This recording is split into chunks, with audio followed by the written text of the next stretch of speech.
প্রিয় দর্শক, আশা করি আপনারা সবাই ভালো আছেন। আমি আজকে যে বিষয়টা আপনাদের সাথে শেয়ার করব সেটা হলো ২০২৫ সালে কাস্টমার সার্ভিসের জন্য প্রেডিকশনটা কি? আসলে ২০২৫ সালের জন্য আ যারা কাস্টমার সার্ভিসেস এক্সপার্ট আছেন, আ তারা যে প্রেডিকশনটা করেছেন যে ২০২৫ সালটা কাস্টমার সার্ভিসের জন্য অনেক চ্যালেঞ্জিং হবে। আসলে চ্যালেঞ্জিং কেন হবে? চ্যালেঞ্জিং হবে এই কারণে যে আ কাস্টমাররা কিন্তু আগের চেয়ে অনেক knowledgeable এবং educated। তারা যে সার্ভিসটা পেয়ে অভ্যস্ত হয়ে যাচ্ছে, তারা কিন্তু এর বিলো স্ট্যান্ডার্ড কখনোই আশা করবে না।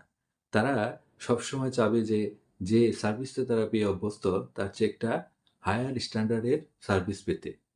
সো এই কারণে আশা করা যাচ্ছে যে ২০২৫ সালটা আরো বেশি কম্পিটিটিভ হবে। যারা কাস্টমার সার্ভিস প্রোভাইড করছেন, অবশ্যই তারা এই বিষয়টা খেয়াল রাখবেন।